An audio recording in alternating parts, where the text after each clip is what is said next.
And up until that time, I would tell everybody, I'm just buying properties, that cash flow. But something changed when I bought my first apartment.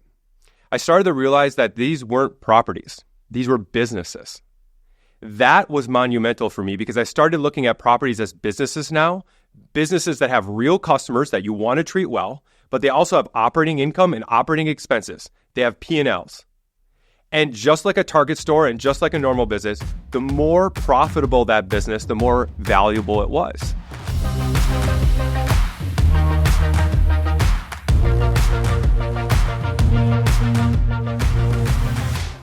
Welcome back, everybody, to the Pay It Forward podcast. I am one of your hosts, Austin Sewert, along with my co-host, Keegan Walls, and today we are pleasured to sit down with Logan Rankin. Logan came here from across the state in the Green Bay area. Logan owns over 4,000 rental units himself, no partners, no investors.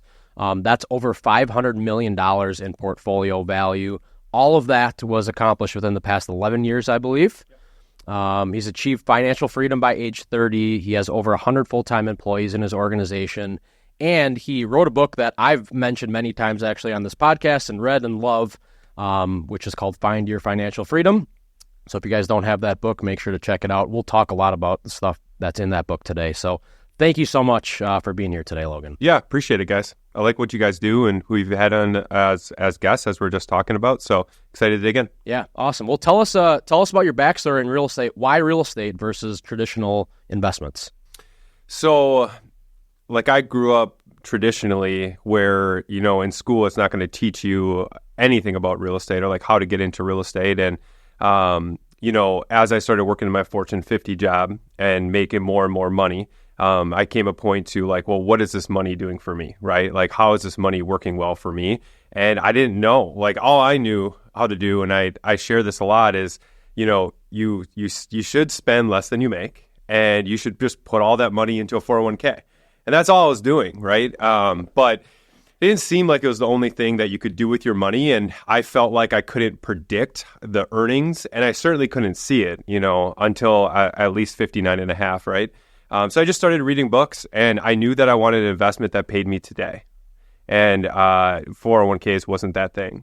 So I did try a lot of different things. I always tell people, like, I didn't just jump into real estate. Like, I had a 401k, I did a Roth IRA, but then I tried stocks and stuff. And then I was reading annual reports.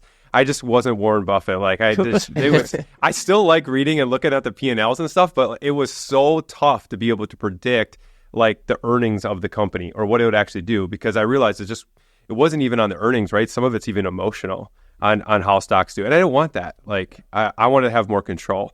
And you read enough personal finance books, you fall into real estate and you realize that a ton of the wealth is kept in real estate. So that's kind of like how I decided to get into it, by trying a little bit of everything else and just opening up my horizons. But I was scared. My wife and I saved up 2.5 years before we bought our first rental property.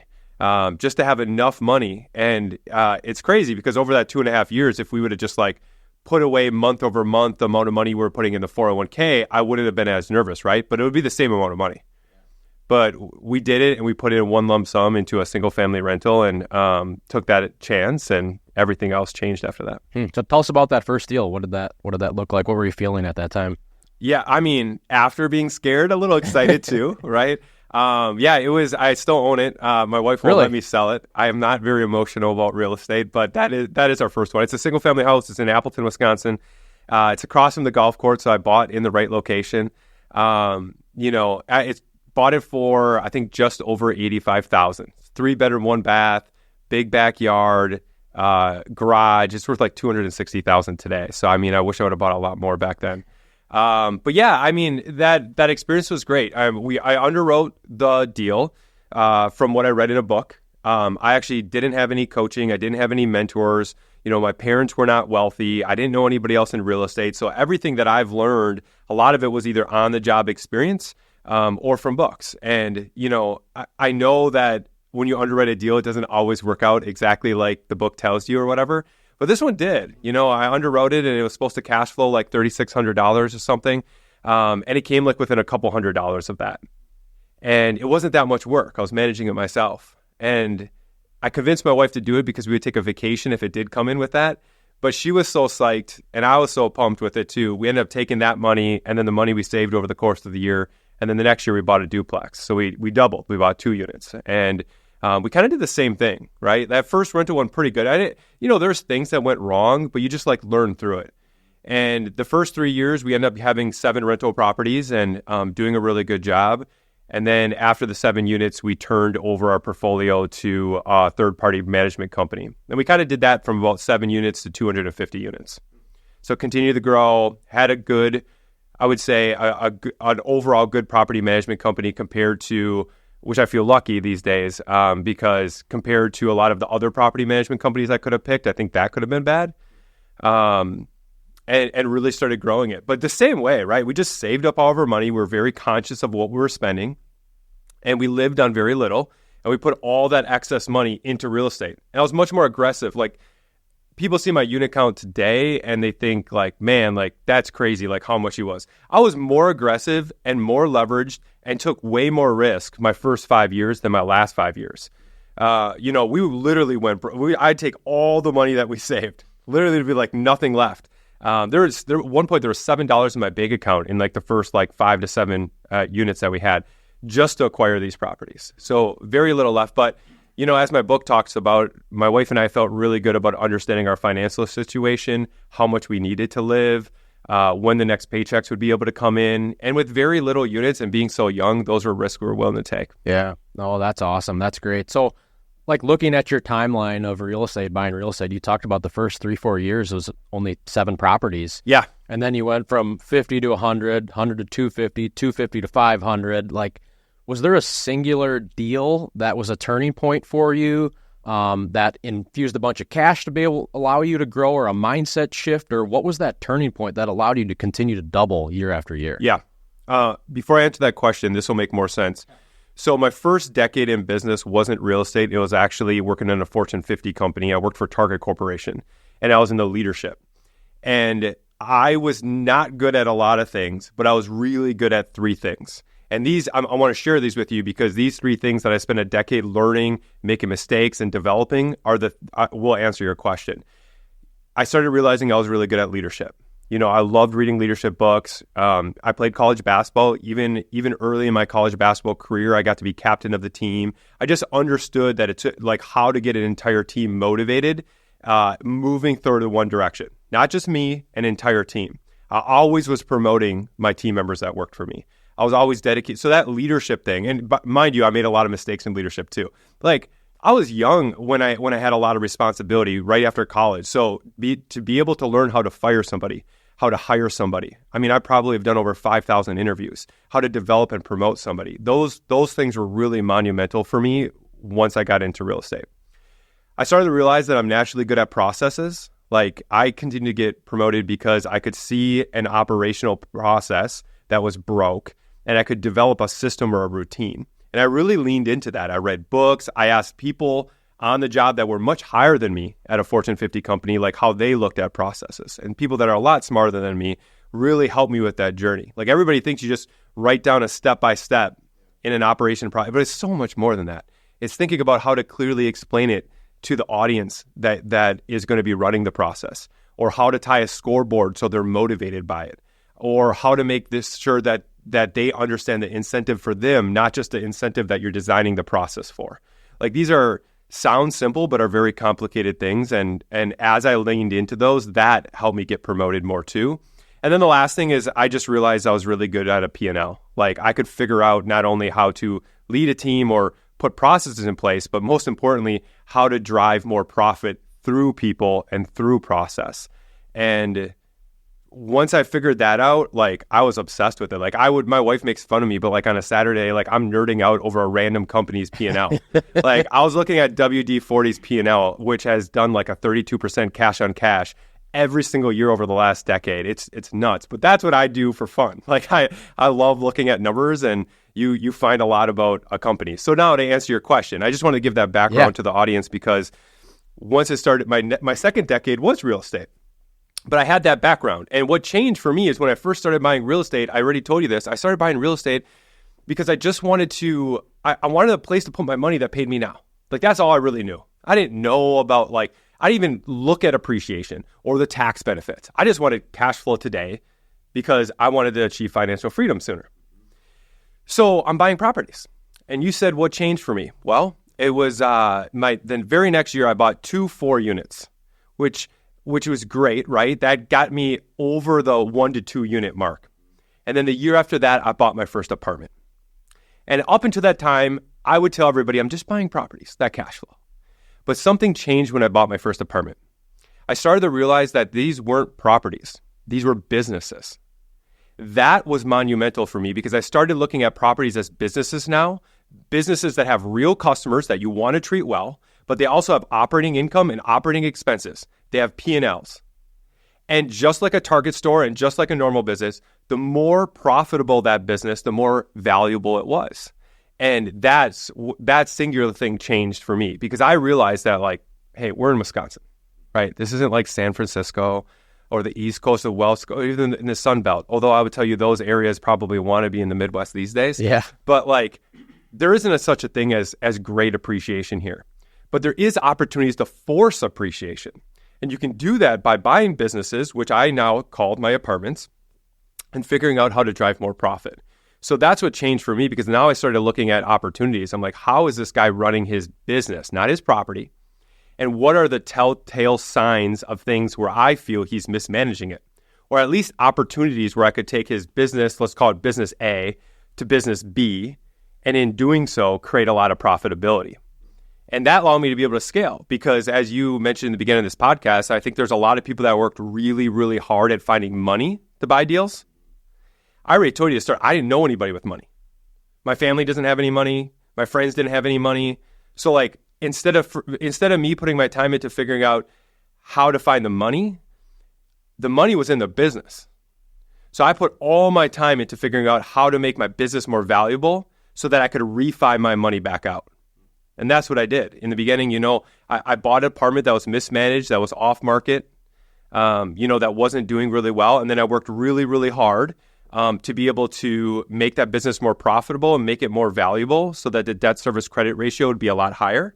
And then a bank or a lender felt very comfortable being able to refi my money back out, tax-free, by the way. I mean, a lot of people think I knew what I was doing. I didn't even know. I'm like, wait a second, you're going to give me money? All my money back that I put into this? Yep. And it's tax-free? And then my accountant goes, you can write off the mortgage interest. So it's actually going to be more, the profits could actually be more tax efficient because you can write off mortgage interest. So like, I think a lot of people these days talk about, don't be over leveraged. And you're right. I mean, that can be scary. So you shouldn't be over leveraged. But not a lot of people talk about you shouldn't be under leveraged either. Like if you're too under leveraged, your cash flow is really, really strong. Therefore, you're going to be paying taxes, right? So I think it's a happy balance depending on where you are. And I knew I really wanted to scale. Well, maybe now, my portfolio is just over a 58% LTV. So I'm a lot less leveraged than I once was. But when you're growing and you're scaling and you're young, yeah, don't be over leveraged. But man, you want to push that needle as much as possible to be as tax efficient to really, really grow. And honestly, once I realized it was a business, I also knew in a business, you want to be as tax efficient as possible too, right? So when I heard you speak in Milwaukee last time we met, one big thing that stuck out to me is you're like, so many people are focused on loan to value of your portfolio, but they're not focused on cash return. And like in my head, when do you refi? It's when you're at this loan to value, but you said it's when you're at a certain cash on cash return is when you should consider taking money out. Yeah. Can you talk about that more? Yeah, loan to value, I realized that used to be a big topic that everybody looked at. I could care less. Like I could care less what my net worth is or what my assets are valued at, because what really matters is how much is your net worth producing in cash flow. And for banks too, like they learned that lesson in 2008, 2009. I realized I wasn't in real estate through then, but I studied it a lot. I know a lot of people that have been through a few real estate cycles. So even though I haven't been, it doesn't mean we can't learn from it. And a lot of banks and a lot of people just looked at loan to value. But like right now I'm at a 60%. If values fall 40%, like what is my loan to value? Like that's not great, right? But if my cash flow stays the same, I can still cover my debt. So what I was saying, Austin, is that the debt service credit ratio that banks typically look for is a 120%. So or 1.2. So knowing that you have 20% more cash flow to be able to pay for debt, and they qualify that as safe. Obviously, if you're in a refi position, you're much higher than that. Like I finished 2023 at 168% DSCR, right, on my portfolio, which tells me I have a lot of opportunity if I wanted to be able to refi. And I think if you pay attention to the cash flow, not only does it tell you where you can take out more debt or not take out more debt, but it helps you understand the safety margins and the risk that you have as well too. Because again, values can change, and values honestly are very speculative of who's doing the appraisal, what time of year it is, are interest rates going up or down, like. Is the appraiser in a good mood or bad mood? Yeah, right? But the debt service credit ratio, that doesn't change, is what is your debt and how much is your property cash flowing? Like, there's nothing to speculate about that. So I really like that. It's the number one thing I pay attention to, or one of my biggest KPIs is like, I'm going to buy a mismanaged property so I know the debt service credit ratio is crap. Like, I'm lucky if it's a 1.0 at this point, right? So you're taking a pretty big risk because there's nothing left over. But the only reason you take that risk is because you see an opportunity to significantly increase the cash flow, therefore pushing the debt service credit ratio. Like a lot of times I can literally double my debt service credit ratio. If it's 100%, I should be able to get that to 200% if I'm buying the type of property that I've bought over the last decade. So it sounds like that first property was a multifamily. How many units was that first? 12 units was the first apartment. 12 unit. And then did you decide, hey, I'm only buying multifamily after that point, or were you still buying onesies and twosies? Or pretty much. Okay. I still had a few. I mean, honestly, I think it's just under 4,100 units. I would say 200 of those are still somewhere between 1 to 4 units. Okay. It's the only way using my own capital that I could build. So anything after that, though, is like a portfolio. So if someone's going to sell 50 units, I'm fine buying a few duplexes or single families here. Yeah. Or sell me a 36 unit and a duplex, I'd buy out their whole portfolio. So, but mostly multifamily from there on out. Okay. Early on, like, where were you finding these deals? That's the problem with most people, and that's usually the bottleneck of the operation is finding the deal, right? So how did you find those deals early on? Yeah, a lot of different ways. I have an acquisitions team now, thankfully, and they're calling 24/7, right? Back then, it was just me. So I did a lot of things. So I think one of the easiest things investor can do is tell as many people as you can. Get laser focused on your criteria. It's like, what are you trying to buy? So for me, I knew it was mismanaged value-add properties. There's got to be something wrong with the property, but I wanted it in a good location.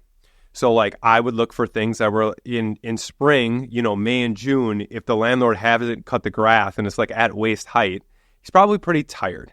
The tenants aren't probably happy. That's a telltale sign of mismanaged property. I would tell pest exterminators, right? So they would go across and they would see a ton of cockroaches like in a building. I know this sounds gross, but like for me, like I know like it's not that hard to get rid of bugs. So, but that's opportunity, right? Because maybe they haven't figured it out. As long as that location's strong, right? My brother-in-law's a police officer, so he knows a lot of police officers. Well, guess what police officers unfortunately get to do, right? They have to go handle tough situations, crime on property. They understand where the evictions are coming from. So I tell as many police officers as I could. Like I wanted to buy the apartment complexes that had the drug dealers, that had the crime, that had the people, because at my scale in the beginning, I couldn't be choosy. Like I wish I could just buy A-class properties, but A, that wasn't very profitable. B, I didn't have the money for it. So I had to buy problems. So that's how I started out, is I started telling everybody, I will buy your problems. And then I will figure out how to give solutions, right? I think there's a lot of people that don't like problems. Problems are where you make the most of your money. Like every very successful person I know has solved problems in the marketplace. And that's what I set out to do. There's been at least a half dozen people that I've paid them a finder's fee more than a year's worth of their W-2 job. I've given finder's fee. I give $250,000 finder's fee before. So I also pay really, really well. If you find me a great deal, right, I need to look at the deal first. Like if it's an average deal, it's probably an average finder's fee. But if it's an above average deal, nobody pays more than me. So I started getting a reputation like, if we give the Logan the deal, like before we even list it, I've had plenty of agents convince the sellers that like, this is the guy to be able to get it to. No, not just because of the money. The other thing I think a lot of investors make a mistake at these days is they don't have the experience to close the deal or the conviction to close the deal. So like him and ha over it. That kills deals. I found deals because if you send me the deal, I was going to underwrite it and get you back with an offer within 24 to 48 hours. These days, investors are taking 2 to 4 weeks, right? So then list it afterwards. At least I'm going to get you an answer in 1 to 2 days. And then I've closed 100% of my deals, Austin. So like, if you think about somebody that has acquired and been in the game as long as I have, it is very difficult to get through the inspection and the due diligence and still close the deal. But I wanted to be known as a closer. So I think where I'm going to towards the end of this, you want to find deals by telling a lot of people, paying really well, they bring it, but most of all, develop a reputation to being easy to work with and closing deals. Then those relationships continue to come back to you. Like a lot, somebody asked me this before, somebody new on my team, maybe earlier this week actually, she said, it seems like you've bought a lot of deals from the same people. Yeah, like I would, if I had to put a percentage on it, I would say 30% of my deals in general of 4,100 units came from, I bought the first deal with this guy, right? The seller. And now the seller sold me, most real estate investors don't have one property. True? How many real estate investors you know that don't also know somebody that owns real estate? None. Yeah. Yeah, right? Like we like to talk about our real estate. Yeah. Like, right? Like we like to, you're on an airplane, sure. Like you see someone that's doing real estate, you like to talk about real estate. So these guys know. So I just made it so certain that I am going to make this the best transaction this person has ever had. And now if he did own any other properties, why would he not come back to me? And if he has any friends or family, why would he not tell them about the transaction? So when they sold, so it didn't happen right away, but it's so funny. Like some of the people I've bought deals with 8 years ago, now they want to sell. Who's the first person they call? I think we forget about that in this business. It's not a transaction business. It's a relationship business. Yeah, I hope you guys are listening to this. I mean, the two things that you've said, I know I have 2 deals in my head. One of them is the one we talked about before the show of a guy hemming and hawing for 2 weeks and an offer. I looked at the property, had him an offer that night, and it was accepted the next morning. It's awesome. And that I learned from you.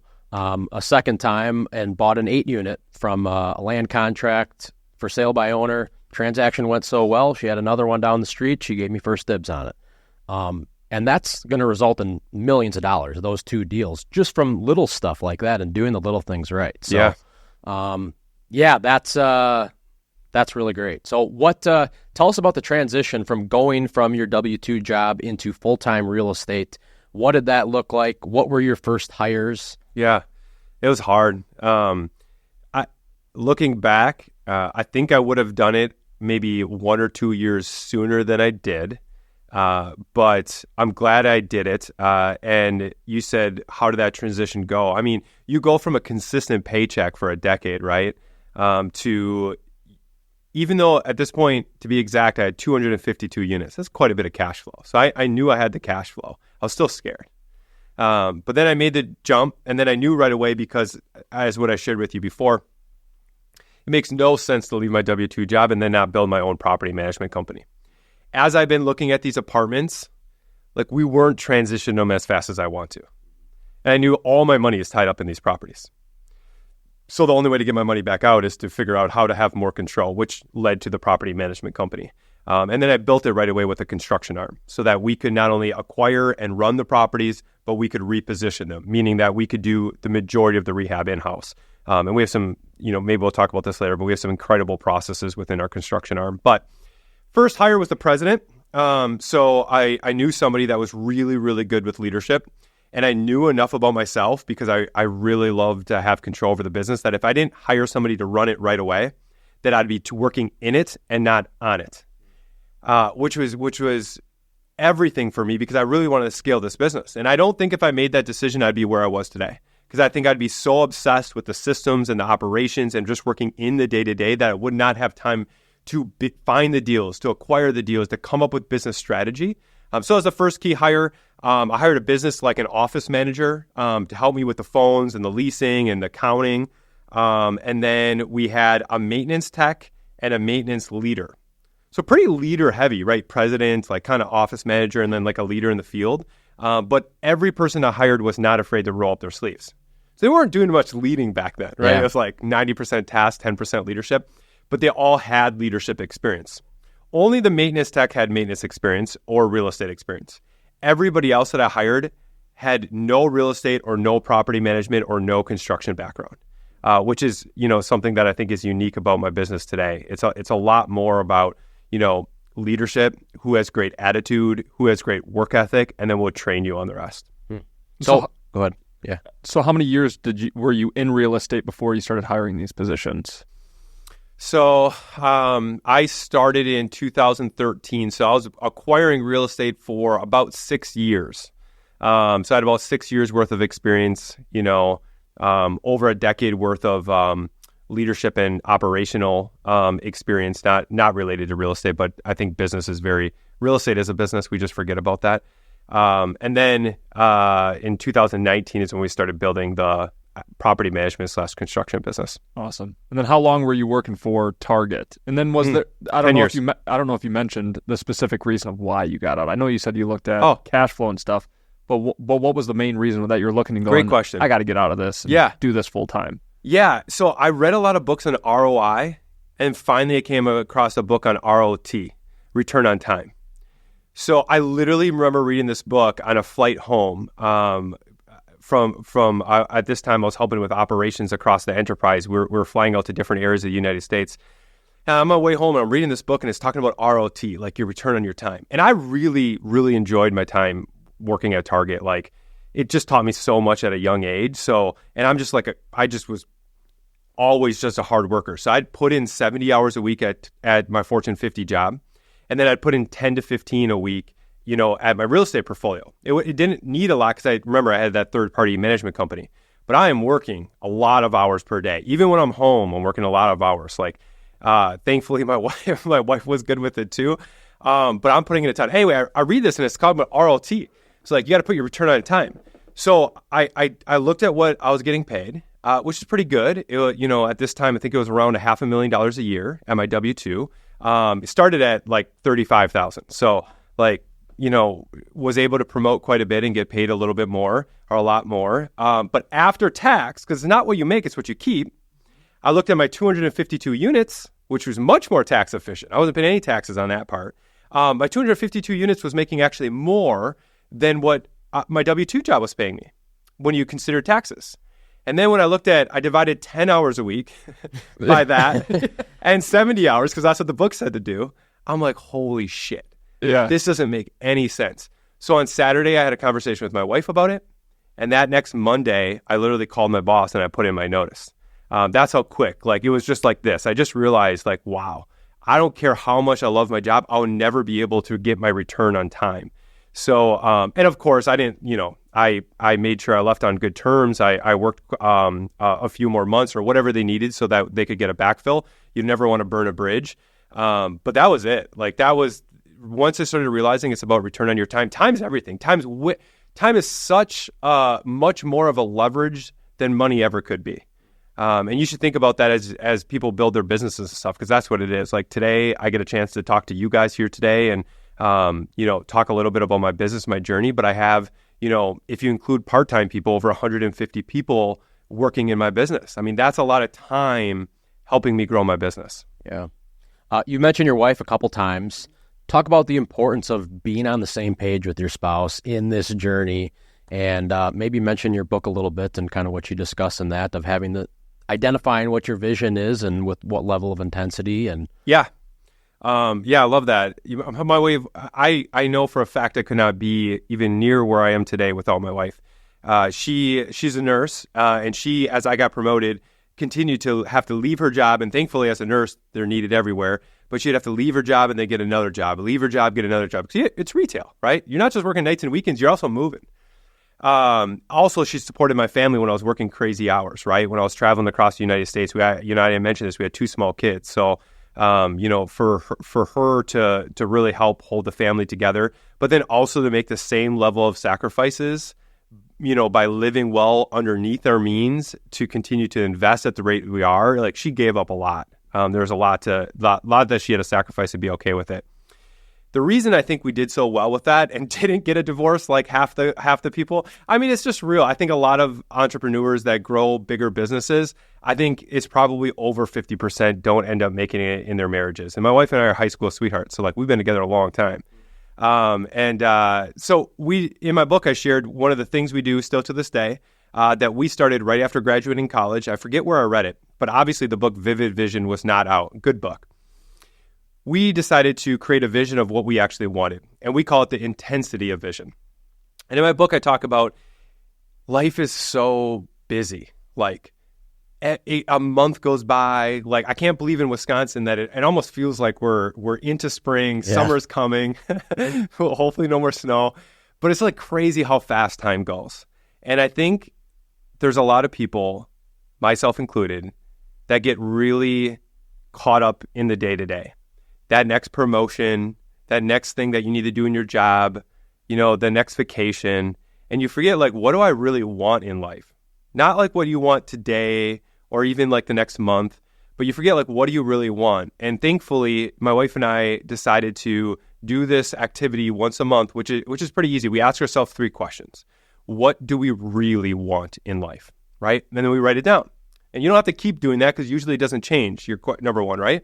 And we wrote down we wanted financial freedom. Like, we really wanted the opportunity to have enough wealth to be able to spend the time that we want with our kids, to give the kids the type of experiences that we think would be really cool.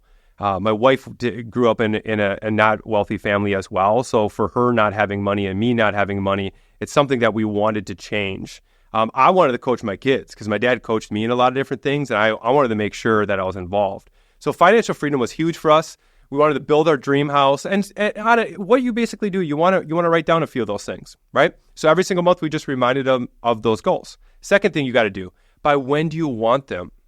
And then the third thing you have to write down is at what intensity level are you willing to sacrifice to be able to achieve those things? And that kind of determines the timeline, right? And I think this is where a lot of couples or spouses or partners get it wrong. They do not talk about the intensity level. If I told my wife I was a 9, I've always been a high achiever. I was very, very motivated. And if you're a 9, you are literally willing to give up just about everything, right? Like, no coffees at Starbucks, certainly. I mean, I was making over $100,000 a year as a store manager riding my bike to work, okay? Like, you're willing to sacrifice a lot. Luckily for me, my wife was also an 8. Like, she was very up there. We were both willing to make sacrifices. But I've talked to people, employees I give free coaching where the wife is a 9, but the husband's a 6. He's like, I want financial freedom, but I don't also want to give up my time right now. Like, I don't want to give up the vacations. I don't want to give up the new clothes. I want to go out to eat. I can't live without Starbucks. And guess what? That's okay. Like, you don't have to make the same sacrifices, right? Like, you don't have to give up this year. And there's something to be said. I tell this a lot. There's something to be said about the years that I gave up or like we gave up. Like, those are great years at a young age that maybe we could have done some cool things. It just wasn't as important to us of getting to where we wanted to get. So I think it's just about coming up with where are you both. And by the way, if one's a 6 and one's a 9, obviously you can figure out how to be a 7.5. One's got to sacrifice a little bit more than they wanted to. One has to sacrifice actually a little bit less and be okay with it. Because you're out here just like, there's going to be resentment. So I think, like, to answer your question, that was one of the biggest things that we've done is, still to this day, right? What do we want now? What does that look like? Obviously, our sacrifices gets a lot less today than it was. But before we got into anything, we just level set, like, okay, let's remember. I still remember a time. I'll share this quick story. We saw a lot of our friends buying new cars. Then we saw a lot of our friends buying new homes. And we were living in our first home, which was about $100,000 home. And we just had 2 kids. We had a huge dog. Let's call him a third kid. He was so big. And it would hurt. We knew we were making more money than some of these people jumping into their second, let's just call it like $300,000 house.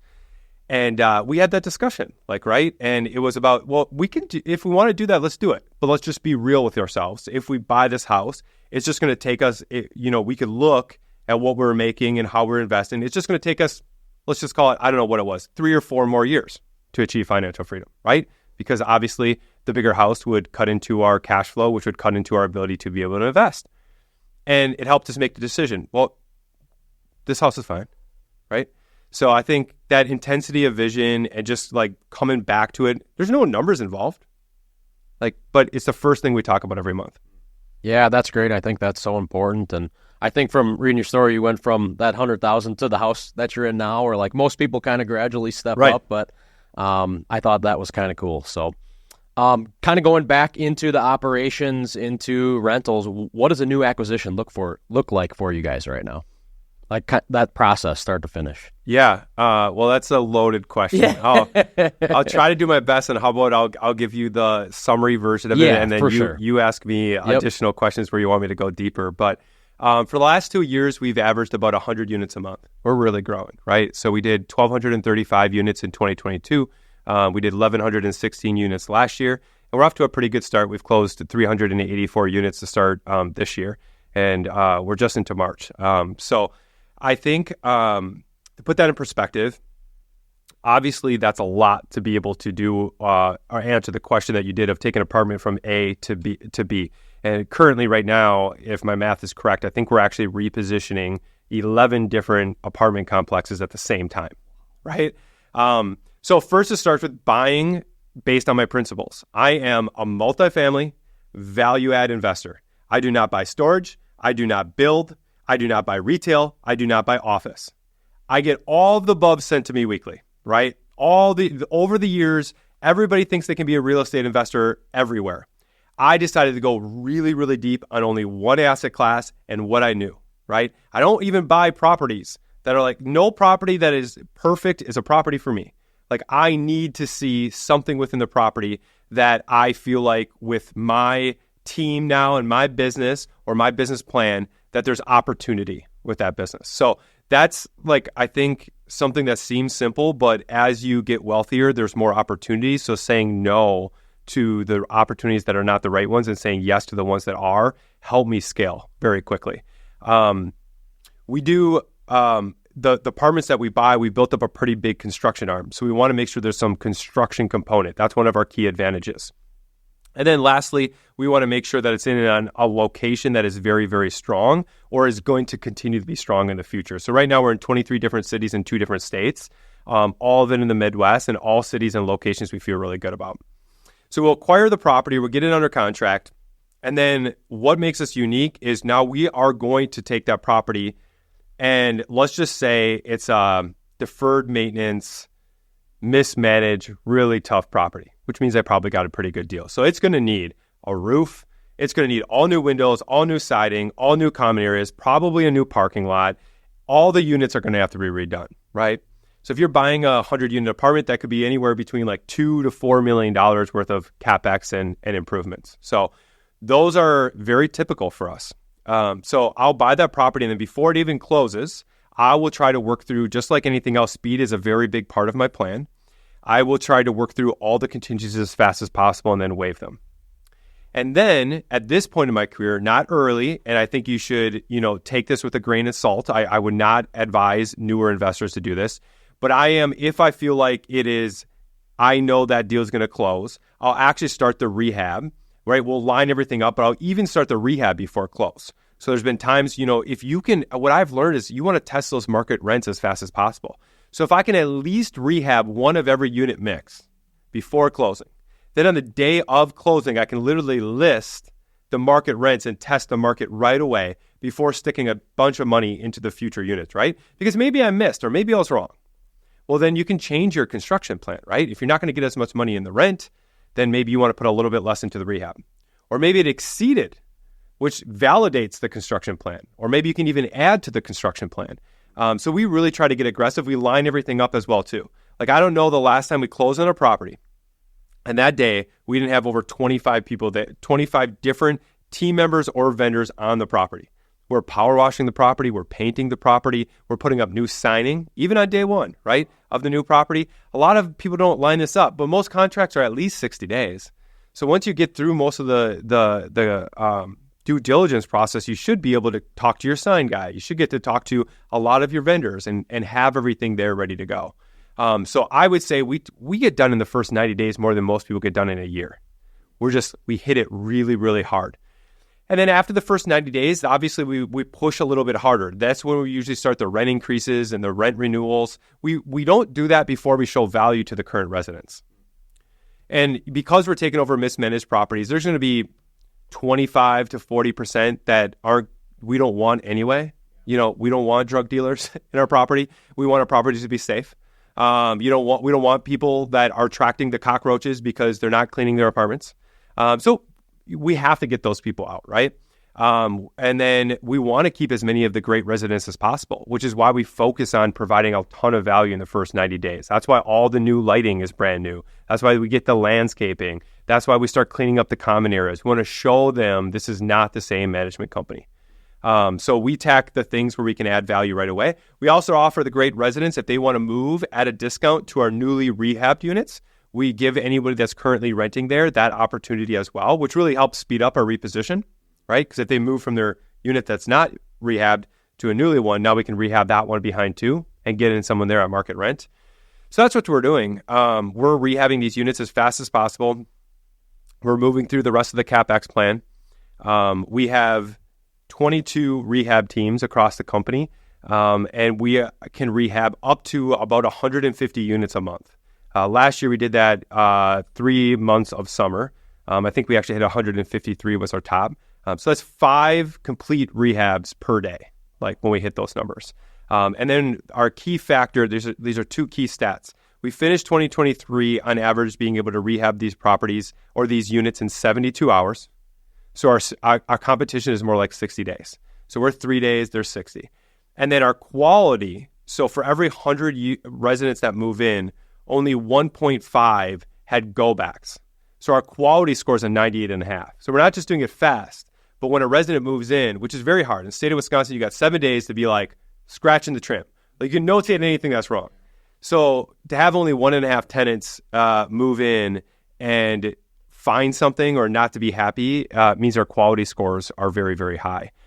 In fact, they're so high that we actually guarantee, if you would move into one of our units and you didn't like it for any reason, within the first 14 days, we'll cancel your lease, no questions asked, give you all your money back, and you can move out. Like we're that confident that you're going to love living with us. And if you don't, then we didn't do our jobs. No, you're out of your lease. So we actually guarantee that publicly. And I think that shows the confidence that we have that not only are going to be really happy living in their new rehab unit, but they're going to be happy with the management behind it too. I think that's so important, like what you said, of showing value to the residents before you go up and jack their rent or change their lease. Or a lot of people will come in day one and just give a rent increase, but you haven't shown what it's for, any justification for it, right? So I would imagine they're more receptive to it when they see that, when they see the work and the improvements that you're doing to the property. Yeah, some are, not obviously all of them. Yeah. But I think they forget that, they want all those improvements, but somehow we have to pay for it. And now some are very receptive and some still aren't, which sucks. But our job is to improve the community, and it's not like we're bringing these communities to this isn't brand new construction. Yeah, we try to steal or borrow or take a look at what brand new construction is doing and try to rehab them as well. But it's still not, and we got to be able to pay for it because we're buying 1970s to 2010 type of apartments, and there's a lot of deferred maintenance and a lot of costs that people don't always see. But we think we do it in a fair way, or at least we feel like the exchange in value is very fair because our occupancy rates are always very high. But I know it's a transition, and we just try to take that transition as delicately as we can. And then in 9 to 12 months, typically, we're actually done with that 100-unit apartment complex. It's brand new. It's all changed over. And at that time, I'm really paying attention to cash flow and debt service credit ratio. And my whole ability to be able to grow then would be going back to the lender and being like, hey, you want to come walk it? Let's come walk it with the appraiser. I want to show it off, right? And then let's walk the financials. Let's take a look at these P&Ls. Because then obviously what I want to do is I want to get my money back out through a refi and do it again. Yeah, that's great. So you have 100-some employees, 20-some rehab teams that are working. We haven't really dove deep into systems and processes, but to have all of these people working for one vision and knowing exactly what to do and how to do it, can you talk about what makes a great system or what makes a great process? Yeah. We have just over 100 full-time, about 150 part-time, and I think, one of the guy that runs my company, he's here with me today, Josh. One of the best things he does around his leadership is culture. Like we really, really preach culture at our company because as a company growing at the scale that we are, it's hard. We need people to understand that it is going to be hard work, and there's going to be intensity at our company, and there's going to be fun. we mix that all up, right? If we're family and we trust each other, there can be a lot. We want high performers that actually thrive in scaling type of environments. So we do look for those and we train them. Our incentives are very aligned with our employees. So like, for example, if you are, on a rehab team, you get scored on quality and on speed and on the overall experience. And if you hit all three of those metrics in a month, starting with the top person, the crew captain, and then the rental tech 2 and the rental tech 1, you get a bonus, right? So you do a great job, you get extra pay. Our service techs, like most people don't do this in the industry, but our service techs are actually scored on bonuses as well. If you can, last year, 97% of the time, we did service requests within 48 hours, right? Just 2 days, way faster than our competition. We actually score them on that though too. And we pay them more when their speed is higher. Same with quality and same with experience. So by, incorporating incentives, incorporating culture, and then also giving employees the opportunity to buy real estate and to have it managed by this company at the same cost basis as me, which is a flat 5%, right? There's no GC fees, there's no rehab fees. Like literally they make if they're able to acquire a property, and we help them with the financials, we help them with learning real estate, underwriting the deals. We literally let them use our insurance agent, awesome. Our lenders relationships.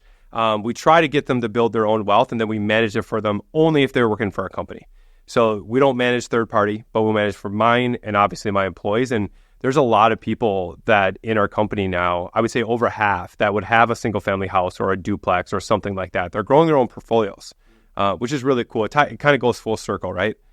Yeah. Have you had any employees that have now grown and achieved financial freedom and left you because of that? Yeah, we had 2 retire. Okay. And then I would tell you we probably have 1 right now that could. Okay. And hopefully he doesn't because he's the guy that runs my company. Okay. But on a serious note, I mean, that's the cool place, right? We want to get our employees into a position of financial freedom, but then they like their job so much they choose to work here. I mean, I don't work. I used to work obviously a ton in my property management company. I now work about a day and a half on strategy and maybe key hires and process upgrades. But that's about it. And I choose to do those because I love those things. And I want to put all of my employees, directors, leaders in a position to truly love it too. But if they don't, you just got to work at the company 7 years. Okay. And then you got to help hire your backfill. If you do that, we'll manage your properties forever and you can go sit on a beach. Wow. That's a good deal. Yeah, right? Austin, you should think about implementing that. Logan, tell us, out of doing over 4,000 units, I'm sure you've had some really slam dunk great deals and probably some nightmares. Maybe what's a great deal? What's your best deal? What's your worst deal? Yeah. Which one do you want first? Start with the bad. All right. Yeah. I mean, I would probably say I have a couple that come to my mind. Not too many. I've been pretty fortunate, but the deal that I've hated the most was this 28 unit apartment that I bought. And I'll be super, I hate when people in podcasts don't give it straight. I was, 5 or 6 years into my real estate career, and I literally thought it didn't matter what property I bought, I'm going to reposition it, and I'm going to implement my systems, and I'm going to run the shit out of it. And it's going to be worth a lot of money. So I bought this 28-unit apartment. Of course, it was a great deal, because they all are, in a terrible location. And again, I was arrogant and cocky at this time and just thought it didn't matter. It didn't. The location, I'm just going to do my thing. And I did. Spent a ton of money and a ton of time. Only 28 units. And at this point, I think I was around 300 units. The 28 units, literally my property management company spent 80% of the time on this 28 units, right? And 20% of the time on the last, 270. Like, it took that much time. I mean, I put so much money and so much time into it. We just could not get great residents in there. Every time we had somebody, we had some crazy stories, right? We had people just shitting in the common areas. We've had drug busts left and right. I should have known, because when I bought the deal, the day of closing, someone got shot right outside of it. And that's a doozy. That's the north side of Milwaukee. That's a red flag. That's a red flag. That's a red flag. So you think of it'll be fine. I just got to rehab this thing and then just run it well and put in great tenants. Well, I hate to say it, but when you're in the middle of a drug zone and crime, it's really hard to attract great residents, right? You're going to attract, there's some crazy stories. I probably can't share a lot on here. I shouldn't.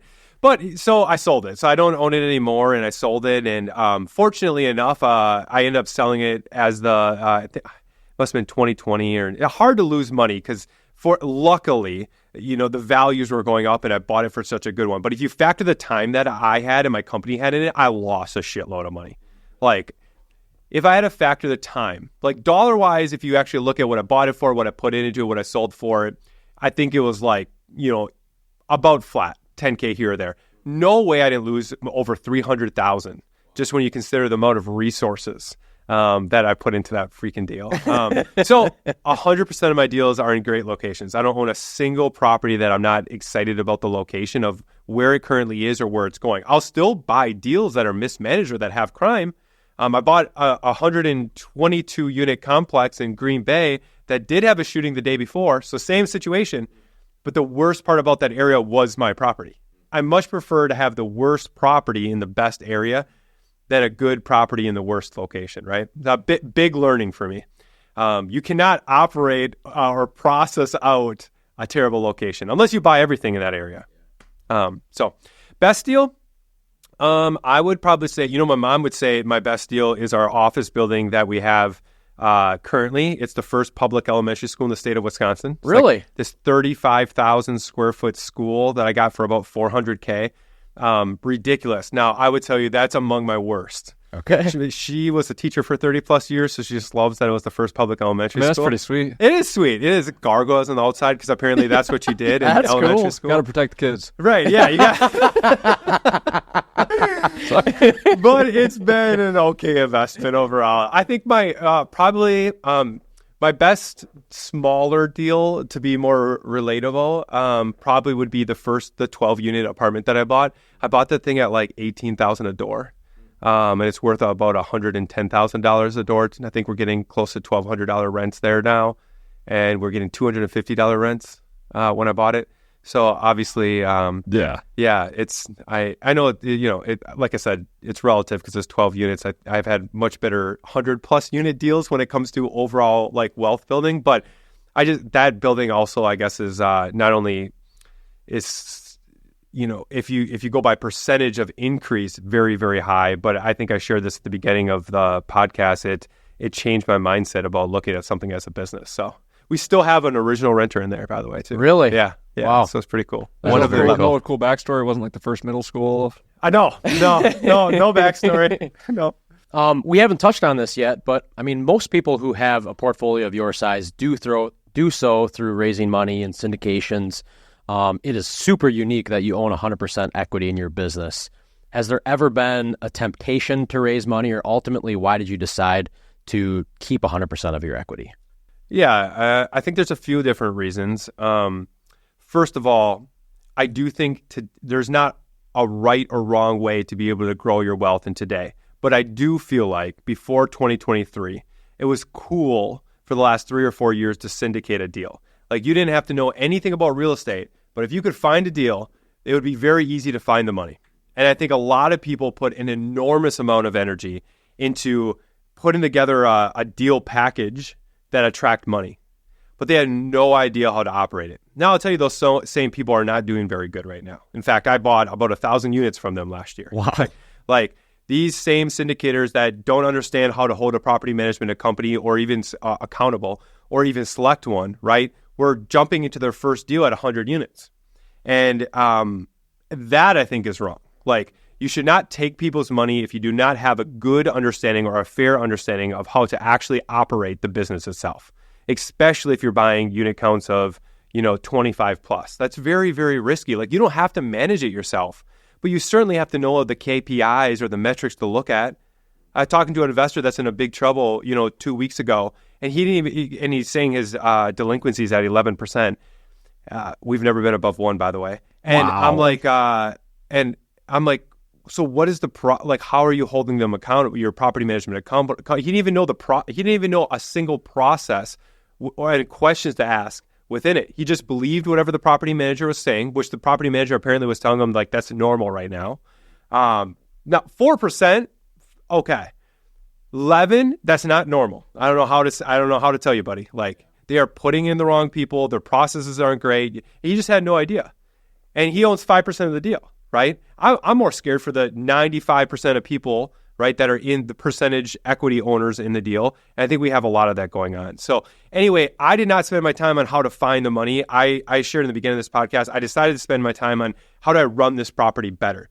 And I think if more people would do maybe both, right? You can still find money and get into deals. There's been a lot of successful people that do that, but most of those successful people actually understand how to run the deals. I didn't know anybody in the beginning. So one of the reasons I decided to keep all the equity is because I literally didn't know who to ask anyway. Okay. And I thought it was easier to just figure out how to get money from the property that I had, which would mean obviously running that business a lot better than the guy before. But I obviously have had opportunities to take money as I became wealthier and wealthier and more successful. And there's a few things that continue to creep up in my mind. First, I don't want to work for somebody else anymore. Okay? So if I do all the hard work finding the deal, I have to do all the hard work running the deal and reposition the deal. All that other person has to do is give me their money. And I just didn't feel like it was a fair trade-off. And then now I got this person asking why I spent $100K here or there on the property that they have no idea how to reposition. So I would say first is I feel very lucky. Like I can make any decision that I want. It's my money at risk, nobody else's. Helps me sleep better at night because it's nobody else's too. But most of all, because I don't have to answer to anybody. Another big reason is I believe that if you actually know and then have the company to manage and reposition the property, that is the greatest advantage in real estate today. So like, I feel like the person with money is easy. Like, I don't mean that like in an ugly way, but like finding the money is way easier than running the deal well or repositioning a value add property. Because I have the construction arm, because I have the management company, because I'm the one finding the deal, I am literally doing the majority of the work. So like, the percentage that I would have to charge is so enormous that nobody would want to give me their money in the first place. But I feel like that is like over time, you said, why haven't you pursued money? I thought about it around 1,000 units. But then when I had all these systems like set up, it didn't feel fair for me to be able to get, I put my blood, sweat, and tears into building these processes. So I wanted to keep it. And then when I got up to like 2,000 units and I thought about it again, I'm like, wait, why? Yeah. Because you might think, well, what about all the deals that you passed on? But like how many units do you need? So like somewhere between 1,000 and 2,000 units, it wasn't about building wealth anymore. It was about the game. Like for me, I want to achieve my full potential. I don't need other people's money to do that. So if I have money left over, like my book says, I want to velocitize it. So I don't want it sitting. And I want to do it in a safe way. So now my goal is not like a unit count goal necessarily, like every single year. It's about how do I reach my full potential? How do I disrupt property management? How do I acquire more properties and do a really good job with those properties, running them, right? So I guess just over time, every time I thought about taking other people's money, the reason changed. Yeah, that's really great. Yeah. So practically speaking, you mentioned KPIs, and what are some practical things that a real estate investor should look at in their portfolio and holding their property manager accountable? KPIs like percent of your operating expenses on P&L, stuff like that. Yeah. Before you even talk about property management metrics, like I spend an enormous amount of time on debt obligations, right? You should always know where your debt is. Like I know, I mean, at this point, I think I'm just over 300 million in debt. So I want to make sure, when are my loans coming up? What does that look like? I don't do bridge debt. In fact, I only have 2 loans coming up next year out of my entire portfolio for a total of 7 million. And I'm going to refi those this year. I never wait to it, get to where it needs to be. I'm just going to wait to maybe the end of summer, depending on where rates are. I know that I only have 3 more loans coming up in 2026.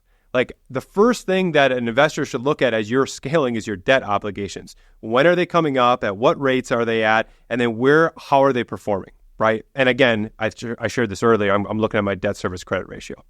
So my global real estate summary is updated monthly. And I spend my first KPIs on a monthly basis kind of looking at that.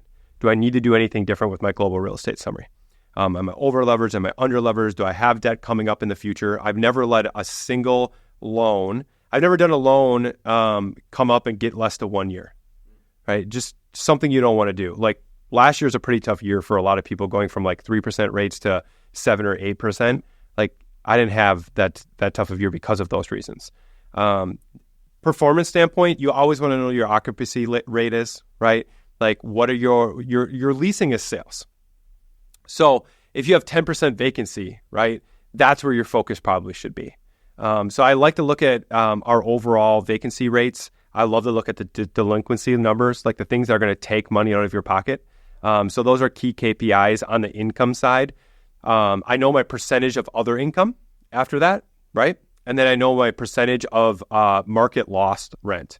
So meaning that since I'm acquiring so many unstabilized properties, I want to know like what should my rent roll be, right? If my rent roll should be $5 million and I'm only at $4.5 million, that $500,000, right, that is lost is coming from rents not at market or delinquency or vacancy. So by knowing that really helps me keep a gauge on how we're transitioning these properties. And then other income, don't sleep on other income. Other income's a huge category.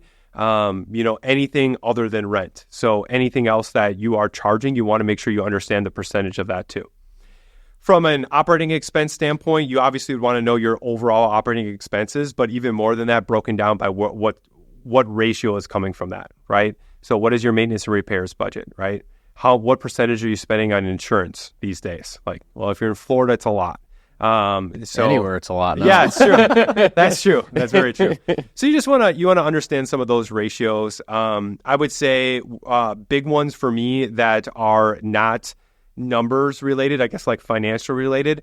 We score daily. I see a daily report on how fast we answer the phones and the quality of it. It's a really big deal for us. We want to be an experienced company more than a property management company.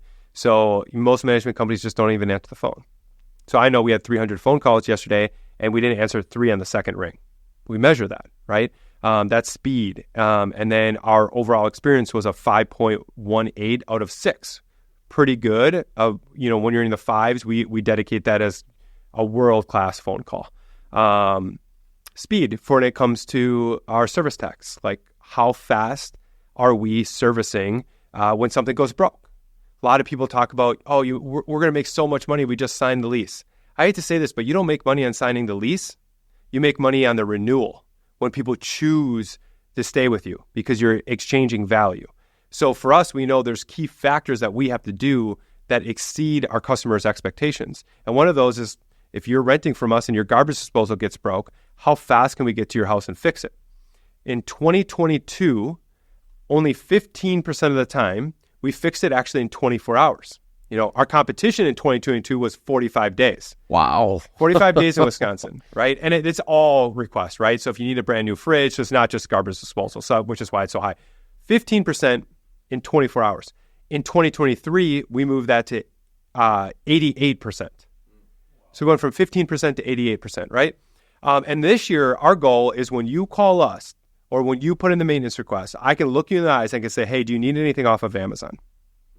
Because I want you to put in the order off of Amazon, and before Amazon can deliver that package, we will have your garbage disposal fixed. Like, that's where we want to go. Like, we want to beat Amazon. Amazon's so fast in our industry, right? So it's like something great to model ourselves after. Like, my wife puts in an order before I leave for work, and shit, I get home and it's there. So I keep telling my operations guy, we need to beat them. Yeah. And why, right? Because you don't need to be that fast, but we do. We want to be so good. So I remember when Amazon started, it was shocking that they could deliver so fast, right? I was working at Target, right? Those were people that we were eyeing up. It was just shocking to their customers. So we want to be so good right now when you don't really need to be, like the housing industry, right? Like there's not enough housing. So I think like most property management companies don't need to provide as good of an experience as they will need to in the future. But we want to make it so hard for somebody to ever leave.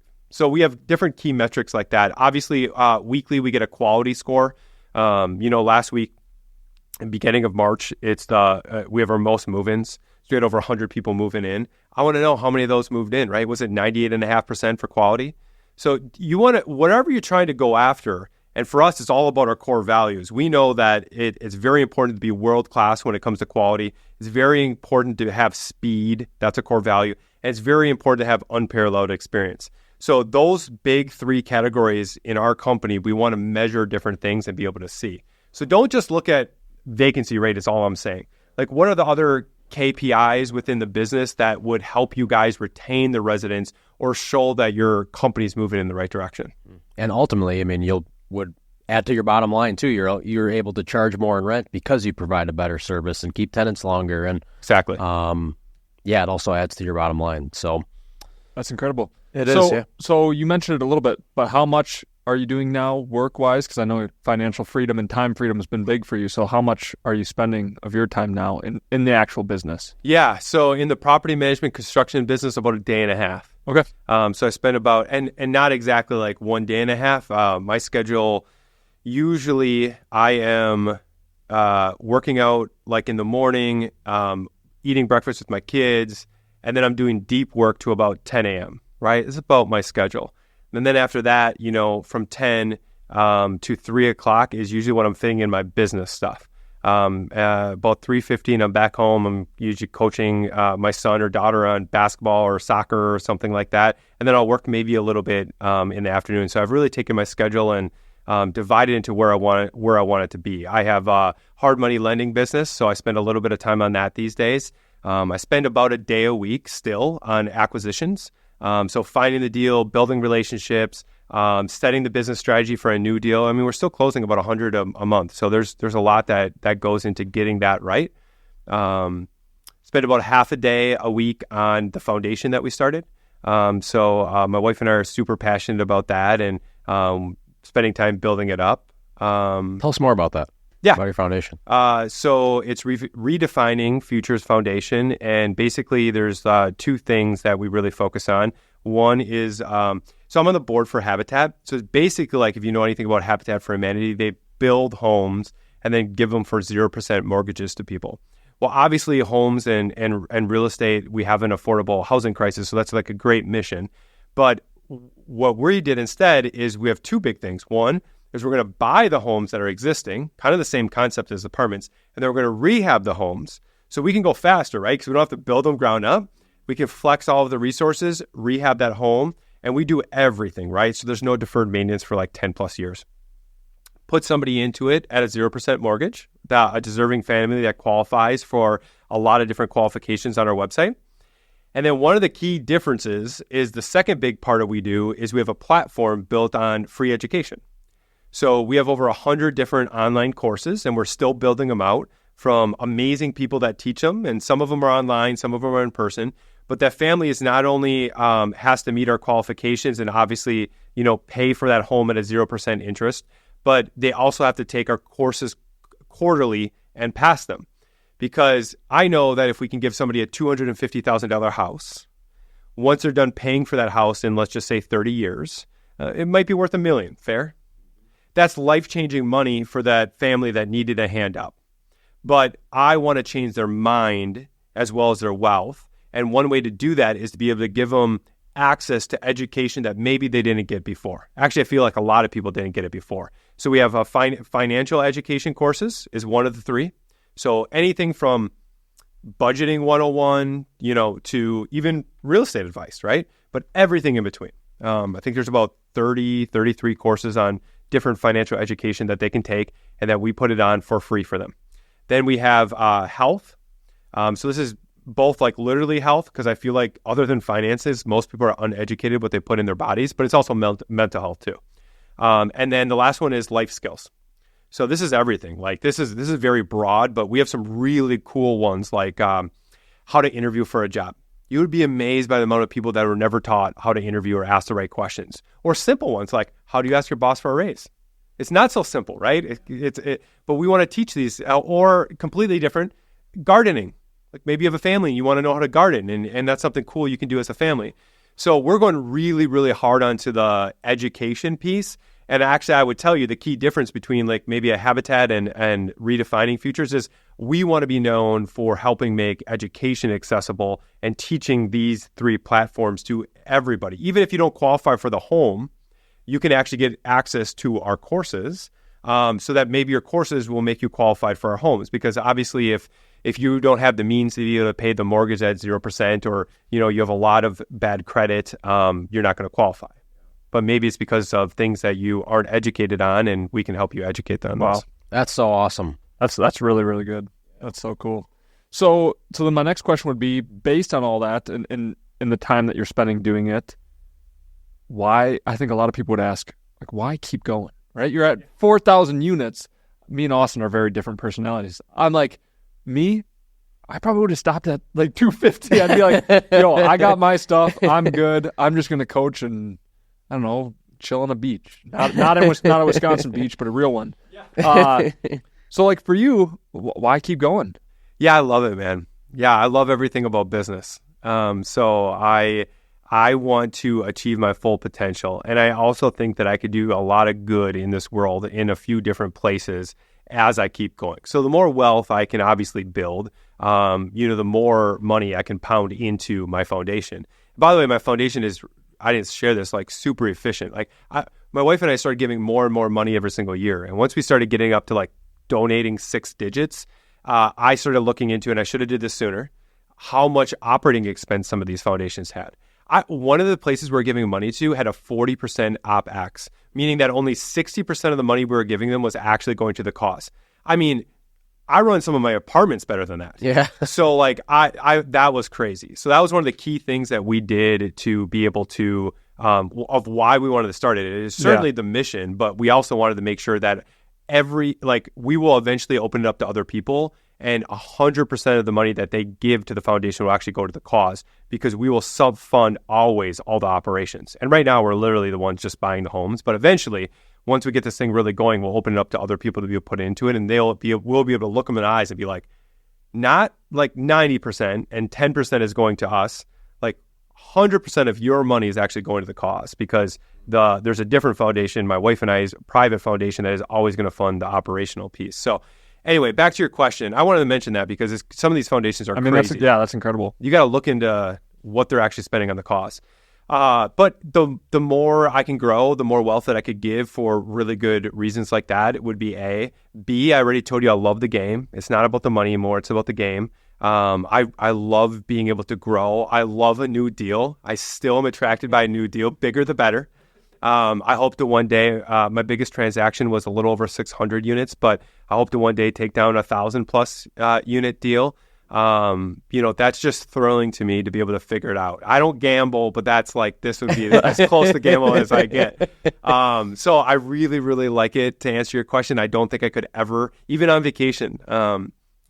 Last year we took 11 vacations, so almost once a month, which tells you how well the businesses are running. You got to have good processes. But my favorite morning is you get a good workout and then you get some work done like right away in the morning. Like, I just love what I do. So I think where I see myself over the next 5 years is doing a lot of what I'm doing right now. I think we'll probably go the business from 4,000 units to somewhere between 10 to 15,000 units in the next 5 years. Next 10, maybe we'll hit 25,000 units. But I can also tell you that if we were at 5,000 units, like if we grew really slow, I wouldn't care. Like, as long as we stick to our principles, as long as we're doing the right things, long as we're growing the business the right way, and I'm still having fun with it, I think that's what matters. It certainly has made me like less aggressive. Yeah. You know what I mean? Like, I think in the beginning I will like, whoa, I'm going to figure out how to make this deal work. And some of those deals I'd make money, but I have to put an enormous amount of energy into it. I pass on a lot of those deals now. No more of those 28 unit. Yeah. Not that one. Not that one again. Yeah. There can't be that many singular investors in our country that own that amount of units, are there? Like, are there singular investors that own 25,000, 50,000 units? I think there's some really big ones that most people don't know about. Yeah, I know a couple that are over 10,000 units that I couldn't mention their name because they wouldn't want that. But there's not many. Yeah. Very cool. Well, Logan, thanks for being here. This was really awesome. If there's something you want to leave our audience with, what would that be? Yeah, good question. I mean, I would just say like one of the biggest things we talked about today and that you hit on is that my journey was a little unique, right? And I think I would like, there's not a right or wrong way to do real estate, but what I would share with the audience is you don't have to do it the way that everybody's telling you to do it. Like, everybody was telling me to take other people's money. You don't have to do it that way. Like, I want the audience to know that if you want financial freedom through real estate, there's a lot of ways to financial freedom. You don't have to do it that way. You can actually start small. Like, you don't have to jump into the 70 unit apartment. You can start with a single family home. You can buy a couple of duplexes, and you can actually learn the business. And if you learn it really well, sure. Like you want to, like, I think there's ways to be able to compound even faster than I did. The guy that runs my company is growing faster than I was growing in the beginning of his career. And I think he's working in the business that I wish I would have worked in to be able to explode his wealth a little bit more. But he's doing a lot of it with his own money, right? So I think I'd leave that with the investors. However you want to achieve financial freedom, I think you should do the way that best fits you, not necessarily what society is telling you, your parents are telling you, your friends are telling you, or maybe that like real estate investor that owns 2 units is telling you. Like he might just not be right. So do it your own way. Awesome. Thank you so much for being here. Yeah, we know you're a busy man, so really appreciate your time. Hey, everybody. Thank you so much for tuning in. We sincerely hope that you learned something today. And as always, we appreciate your support and hope that you can all find a way this week to pay it forward.